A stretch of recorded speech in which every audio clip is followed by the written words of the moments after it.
Morning. Morning, how are you? All right. I'm very well. How are you? A bizarre but incredibly successful day for you. Just sum up how you felt going through the day. Yeah, I mean, obviously, it's pretty surreal being down here. Still racing big days, like there was 5 Group 1s yesterday, and yet no atmosphere in a racecourse which is normally packed for Golden Slipper Day. So it's obviously a bit of a shame, but at least we were still racing, and yeah, we're pretty fortunate in that regard. And how much are you keeping in touch with what's going on back here at home? I mean, obviously every day I'm talking to Holly and family and everyone, and it's certainly at this point sounds more extreme at home than it is down here, but I've no doubt that things are going to escalate here, and yeah, I mean, as to which way it goes, I guess depends on which way the government push it. Do you think the mood in Australia, in terms of what the government's advising and the measures that people are adhering to, is some way behind the mood in the UK? Yeah, definitely so. I think Australia is still where England probably was about, 5-6 days ago, before restaurants and things were shut down. Everyone's fully aware of the magnitude of the situation, but the place isn't on lockdown, like complete lockdown yet. Everything's still open, and people are still going out and doing stuff. So I think, yeah, it's certainly a few days behind where home is. And what precautions were taken at the racecourse yesterday to make sure that you were all safe? I mean, to be fair, they've done a hell of a lot of work at the races. They had myself and Opie Bossum, that have only been in the country for less than a week, in a separate weighing room, and then they divided the other jockeys up into, I think, 4 different rooms. And obviously obviously there was no sort of contact between people, and they were very particular about what gear was used by different people. Like, I think, for example, in one race they had to use the club colours because the one set of colours couldn't be used by 2 different jockeys. So there was a lot of precautions in place, and they did a very good job of sort of keeping all the measures in place and fulfilling what the advice has been so far.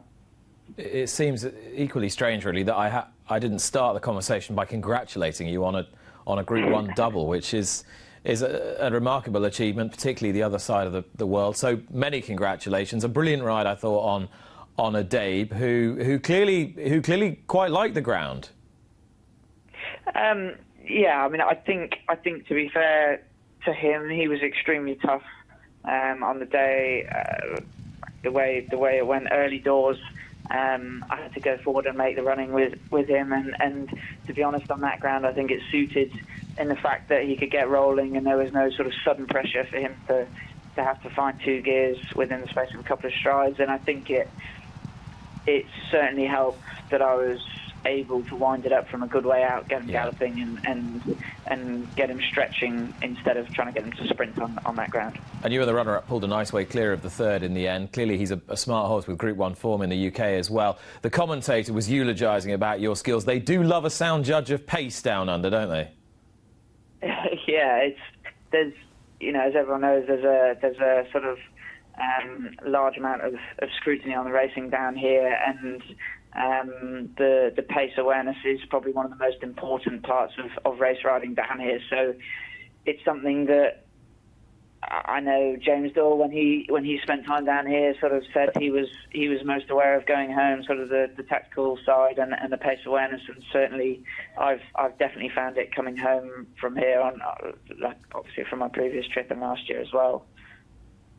Let's talk about young Rascal. Were you a bit more surprised by his victory? Yeah, I guess so. I guess if either of the 2 were probably going to sort of come on for the run and have the big day in mind, it was probably going to be him. But to be fair, I actually galloped him last week and was extremely pleased with him. Like, he felt great and looked great in himself. But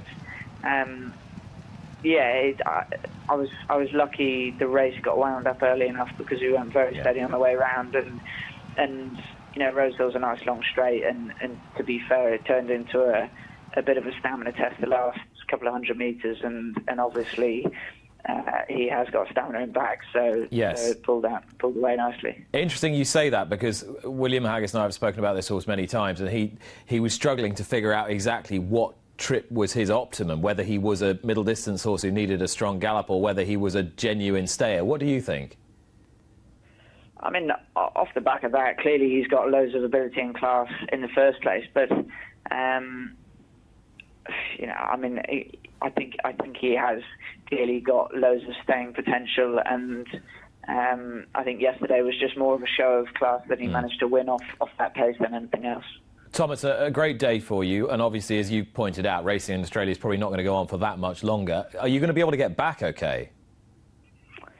As it stands at the moment, I'm all okay to come home. Obviously, I'll go into 14 days quarantine and take all the precautions necessary to sort of try to minimise my damage, I guess, as such.